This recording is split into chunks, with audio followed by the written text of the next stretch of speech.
Hello, my name's Beth. I'm an avid reader and aspiring author, and it has been too long since I've sat down and made a video. Just a bit of explanation.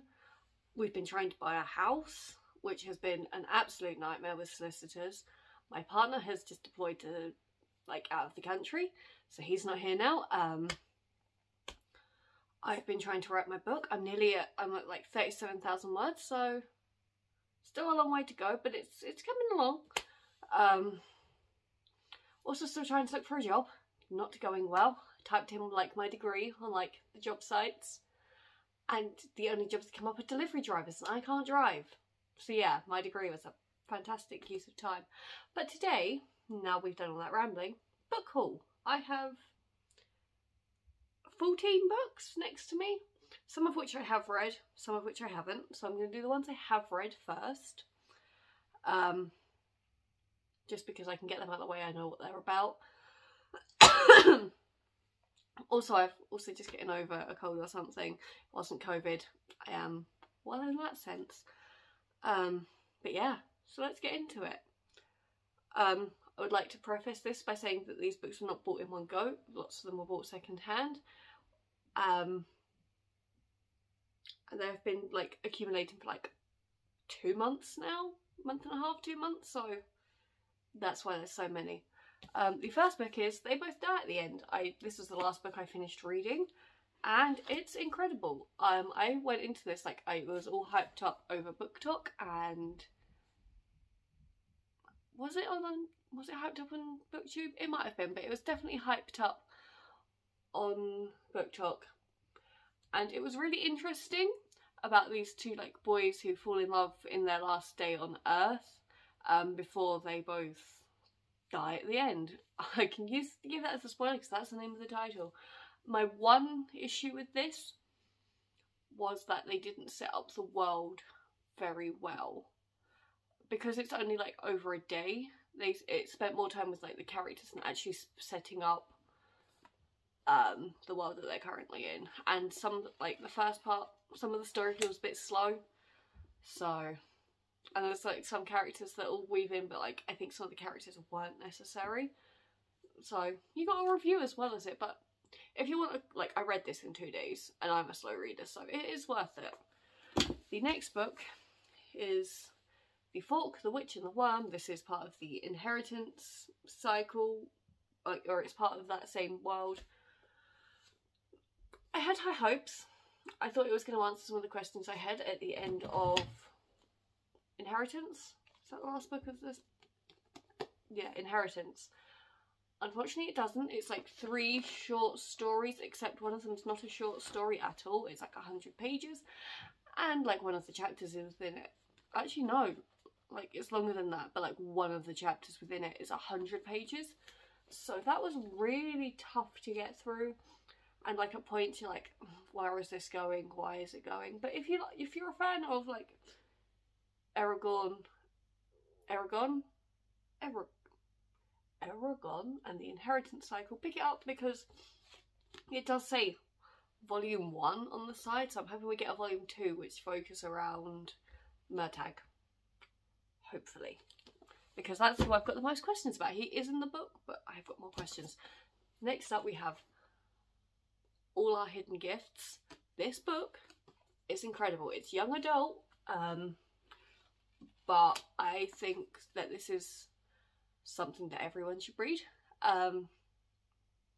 just because the story concept is so interesting. It's about a girl who has to clean out, it's set in Ireland, which I didn't realise going into it, but it's set in Ireland about a girl at school who has she gets in trouble and she's made to clean out a classroom, and finds a set of tarot cards, and then the magic starts happening, and someone goes missing and they've got to find her, and it's just really interesting. And the last chapter's a bit iffy, but the rest of the story is so worth it, and I also read this so quickly. So yeah. Up next we have a non-fiction book, and that is Matt Haig's The Comfort Book. I picked this up because I fell in love with this cover. Also, the inside is foiled, which made me really happy. I read this book in a day, although saying that the words are quite big within it, and it's hard to give a synopsis of this book because it's kind of just like someone's thoughts and feelings about life and how to go through life. It's just like a book about learning about how to get through hard times. Didn't just scratch it. But I described in my Goodreads review of this, it was like falling into a big soft pillow, like in book form. It really, I don't want to say helped, but like it gave me comfort to know that other people are going through it, and that's why it's called the comfort book. I also just finished reading Midnight Library last month, but I'm just gonna do a June and July TBR because it's just gonna be easier. I do have to find a video for next week before my not my TBR. Oh my goodness, read in June. What are those videos? You have your TBR videos and your wrap up video, my June and July wrap up video. I suppose this can kind of count as a TBR because the rest of my books are packed away for when I eventually get to move out of this godforsaken flat. Next I bought Malibu Rising by Taylor Jenkins Reid, and I'm already halfway through this. This is the first Taylor Jenkins Reid book I've read. I do want to read Daisy Jones and the Six, and I nearly called it Seven Brides to Seven Brothers. That's something very different. Seven Husbands of Evelyn Hugo. That was really hard to say. This book I know I've not finished it.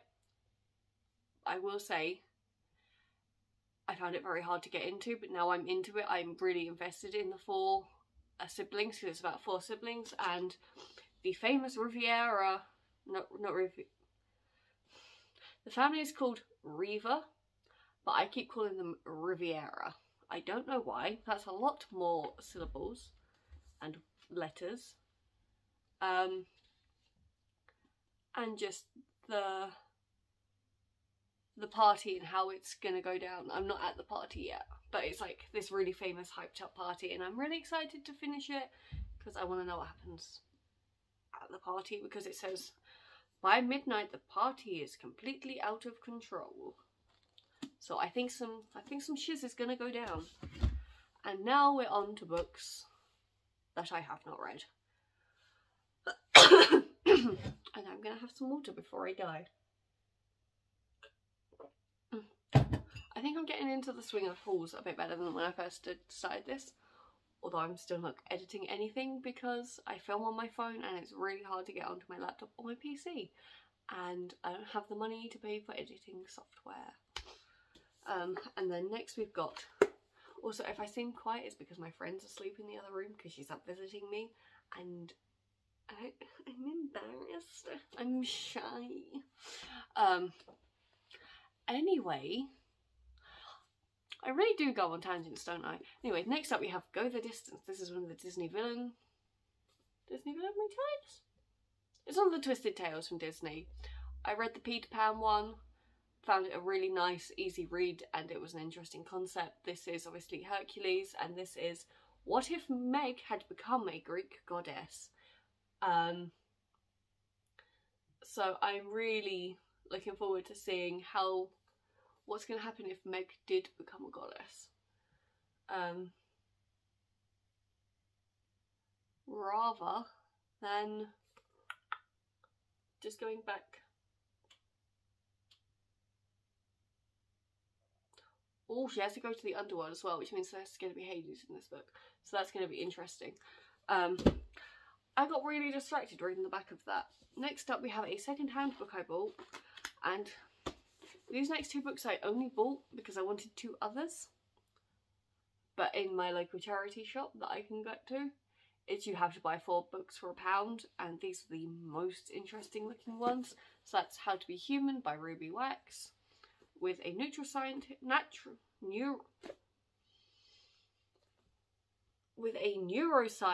and a monk. And to be honest, I'm looking forward to just the discussion of this. It seems interesting, of just like how to be human, of like how we've got so caught up in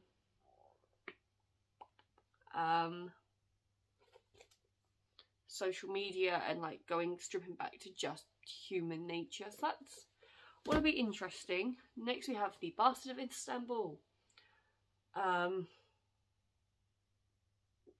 It's about a girl who needs an abortion. And a mysterious family curse. So I probably will eventually read it, because it does look interesting. Although I will say, if any of these books interest you, go and read like the actual synopsis, because I'm not the best at explaining things. One day I'll write actual scripts for these videos and not just do it off the fly. But yeah, it's quite a short book as well, so I probably will read it. I do like things about curses and like family issues. So next up we have a book that has a story to it. I say it has a story to it. I bought book 2. I was in Waterstones, I saw this cover and was like, oh my god, it looks so cool. It looks like they've got swords and that car, like, But right there it says book 2. Book 2. Did I notice that?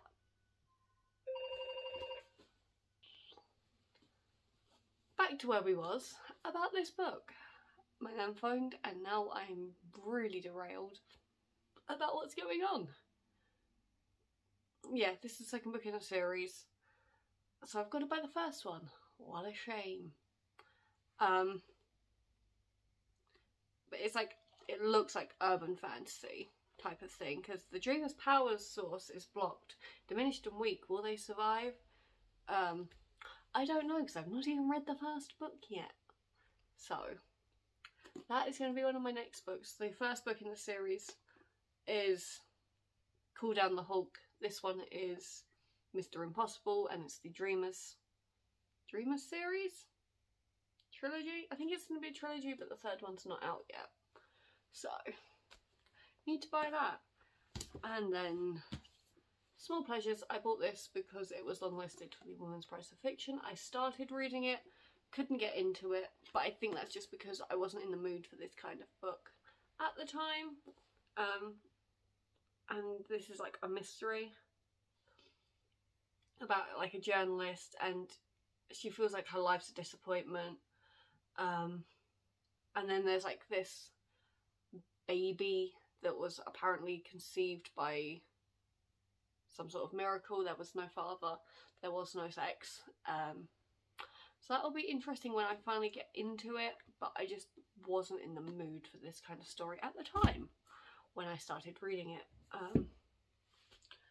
Next up we have the Gilded ones. I bought this version because look at the sprayed edges, and it's like bottom and top sprayed as well.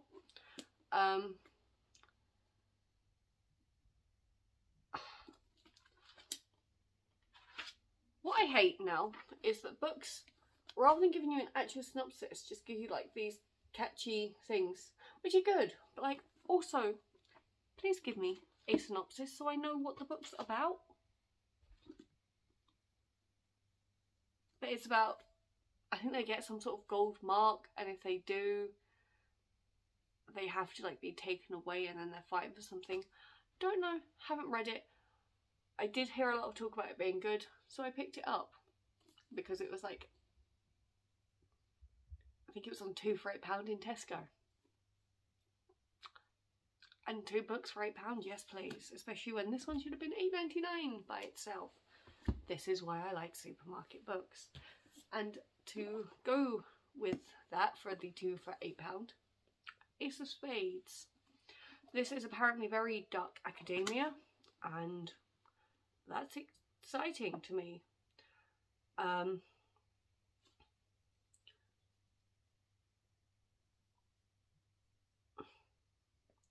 It's about a 2 students dark secret. I don't know what it's going to be. We'll find out. But this is a chunky book. It's large compared to the usual like 350 I read. I say it's large, it's like 368. But for like a standalone young adult, that's a pretty hefty book. And then we're on to the final 2 books. And these are part of a series or a trilogy. There should be a 3rd one that I need to buy. I bought these both second hands because I just fell in love with these covers. And these are the Rebel of the Sands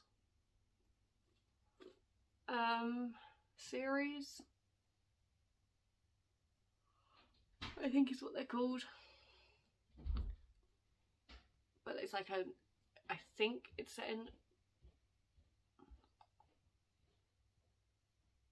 or like the fantasy version of somewhere like Arabia.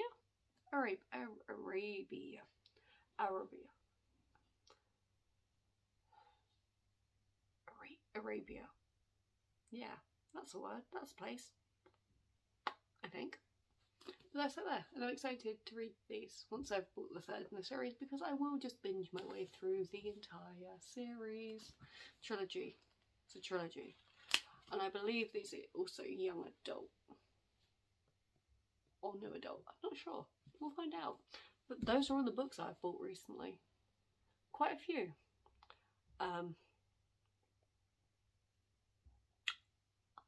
And obviously you'll be seeing them soon in like wrap-ups. So I hope you've enjoyed this. Please like and subscribe down below because it helps me out. I will also put my Ko-fi down below if you want to support me as a creator.